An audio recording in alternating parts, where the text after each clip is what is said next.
Nily of Mommy and Papoose. Today we're going to work on a release exercise. As opposed to strengthening or stretching, today we're just going to work on releasing, shaking, flopping the muscles, allowing them to relax a bit into place. We're going to use the signature movement of the belly dancing, the shimmy. Okay? So, one thing to say about the baby, you need to make sure the shake is nice, but their head tends to flop when we do the shimmy. So we want to make sure that we have either one of our hands on their head, or if you have a cloth papoose like I used to use, you can cover their head with one side of the cloth, keep them close to you. So it's a nice kind of rocking movement for them, apart from you need to make sure that their head is safely in place. Okay, speaking of papoose, so today's doll of choice is sheep.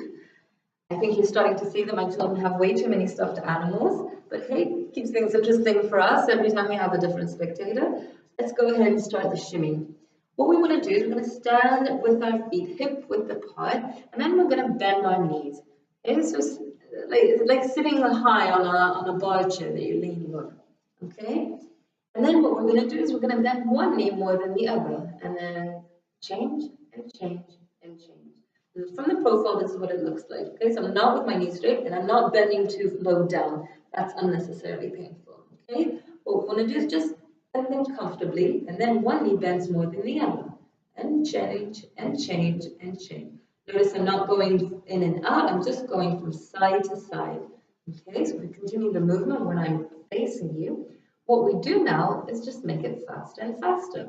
So we go faster and faster and faster until it shakes. And here you see with pride, my thighs are shaking and flopping and shaking everywhere. Okay, that's how I know that the muscles are released. However, what tends to happen when we do movements at a fast pace is that we start to straighten our legs, even lock our knees. Through the vibration of the muscles, we still see the hips moving. Okay, so you still perceive a bit of a shake, but it's vibration created from tensing the muscles, which is exactly the opposite to what we want to do. We want to release them. We want to let them shake and relax. You've got to make sure that your knees are bent, and then we start it all over again. So seesaw, one knee is bent more than the other, and then faster and faster until the thighs shake away. Okay, remembering if you have the babies on you, you have one of your hands on their head to make sure that they're comfortable. And then you can start doing all sorts of coordination exercises. You can bring your arms up. You notice I'm trying to do it very softly and gently. Thumbs don't need to know how hard the legs are working. Okay, we'll start feeling in your quads. So it's also a bit of an exercise for them. But inside, the hips, that's where we're getting the release. Okay. You can also do shapes, so you can go from side to side, from side to side, do a circle or a figure of 8. You can try all of it. Okay. I'm going to show you also how to do this on the floor. On the floor, better that you're not with the baby on you because they might get uncomfortable. Your back might stress with them. So when you do the floor exercise, it's better that the baby's either lying beside you or busy doing something else. Maybe they're asleep. Okay, so what we want to do is want to sit with our knees bent and leaning a little bit further back. And then I'm pushing one knee away from me. And then I change and I change. So you can see here, there's already the seesaw effect like we had when we were standing up. And we just do it faster and faster and faster. Okay, so here you can feel the shake and the release of the muscles much more because you don't need the muscles to stabilize you while standing. Okay, another way to do it is lying down so that the knees stay bent, but I'm lying down. And again, I'm creating a seesaw. Okay, by pushing one knee away from the other. You can also feel it in your lower back. You can feel the diagonal shape of the hips.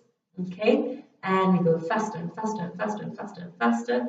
And here, so what you feel every time you go lower, more muscles are able to relax and shake and release. So you've got it here in your hamstrings, your thighs, and your hip muscles, and here even in your lower back. So this is a fantastic exercise, really important for us to keep everything relaxed not just tense, especially after a day pushing the buggy all day long, picking the baby. Your muscles are working really hard. You don't have to be in an exercise class to have a day full of exercise, which you mummies tend to have. So you need to be aware of that, and because of that, you need to also incorporate some stretches and some release techniques into your day-to-day life, just to keep you safe and healthy and strong for yet another day of lifting and pushing and feeding.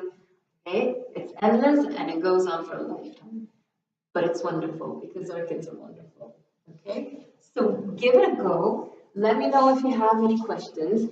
And obviously, if you're in the Kingston or Surbiton area, I would love for you to join us in class. Let me know, and I look forward to seeing you soon. Bye-bye.